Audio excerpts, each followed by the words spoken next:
بسم الله الرحمن الرحيم وبه نستعين.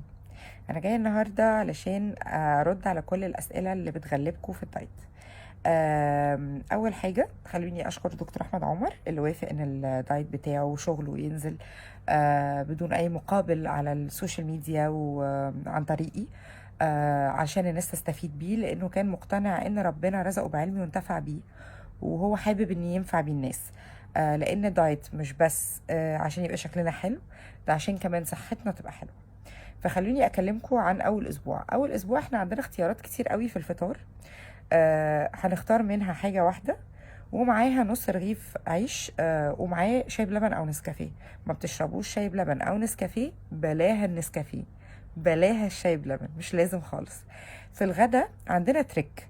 احنا عندنا ناخد 3 معالق نشويات مطبوخين بالزيت او بالسمنه، زي ان احنا ناخد 3 معالق رز بالزيت او بالسمنه، او 3 معالق مكرونه بالزيت او بالسمنه، او ان احنا ناخد 9 معالق رز مسلوق او 9 معالق مكرونه مسلوقه. كذلك في الخضار عندنا ان احنا ممكن ناخد، لو في طبيخ في البيت مثلا، ممكن ناخد منه 3 معالق لو معمول بالسمنه وبالزيت. لو معمول ني بني او معمول على البخار، ممكن ناخد منه اي كميه لحد ما نشبع. يعني هو الحاجات دايما المشويه واللي بتبقى معموله على البخار ما بيبقاش ليها كميه معينه في الاكل. نيجي للعشاء، عندنا 3 اوبشن مكتوبين عندكم. منهم اوبشن عايزه اتكلم عليه بس عشان الناس تبقى فاهماه كويس، هو اوبشن ال3 ثمرات فاكهه متنوعين. احنا عندنا 5 انواع فاكهه ممنوعين طول الدايت: التين والمانجا والموز والعنب والبلح. دول ممنوعين طول الوقت. خلصنا ال6 ايام بتوع الدايت. اليوم السابع اللي هو بنسميه اليوم الفري، ده حضرتك او حضرتك، لان الدايت ينفع البنات والولاد مش بس البنات بس. اليوم السابع ده بنبدأ نتعشى فطارنا الطبيعي اللي مكتوب في الورقة بتاعة الدايت بتاعة الأسبوع ده، ونتعشى نفس الدايت برضو المكتوب في الأسبوع ده. الوجبة الفري بقى ممكن ناخدها في الغدا. ليه انا بقول لكم وجبه فري مش يوم فري؟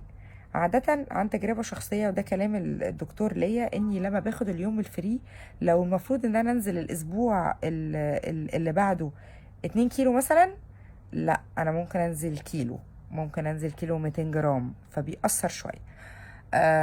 المهم ان احنا نعمل ايه بقى التريكس اللي ممكن نعملها في اليوم الفري ده، ان احنا نطلع منه كسبانين مش خسرانين. طبعا انا مش هكلمكم على الحلويات، احنا كلنا اصلا بنبقى نفسنا اليوم الفري يجي عشان ناكل شوكولاته والكلام ده كله. بس الوجبه المين اللي هي وجبه الغداء، خلوا دايما فيها نشويات بشكل كبير. يعني مثلا ممكن نخلي فيها رز بشكل كبير، او مكرونه، او عيش. ناكل بس كميه كبيره شويه من الحاجات دي، لان الحاجات دي هي اللي هتنفعنا الاسبوع اللي جاي في الدايت. اليوم الفري في اسئله تانية كانت جات لي عليه، انه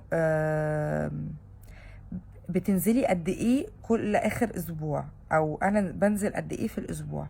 طبعا النزول ده بيختلف من شخص لاخر. ممكن نلاقي شخص ماشي على دايت مظبوط جدا جدا، فنزل 3 كيلو، فده دكتور احمد قال انه يكمل على طول دايت الاسبوع اللي بعده، لان طبعا مش كل دايت بينفع لكل الناس. ولكن اللي بيحدد ده، او اللي بيحدد انتوا تقدروا تمشوا على الدايت اللي انا منزلاه ده ولا لا، انه يبقى فيه نزول كل اسبوع. اول ما الجسم يبطل ينزل لازم نروح نشوف دكتور، لان ساعتها بقى بيبقى ممكن يبقى فيه مشاكل صحية، ممكن نبقى بنعمل حاجة غلط مش واخدين بالنا منها، فبنبقى دايما محتاجين استشارة. ايه تاني؟ اه وممكن حد تاني يمشي على نفس الدايت وما يخسش غير نص كيلو. هنا برضو احنا محتاجين استشارة، لان الطبيعي ان الدايت اللي احنا منزلينه اول اسبوع ده، الطبيعي ان الناس تبتدي تنزل عليه اكتر من كيلو.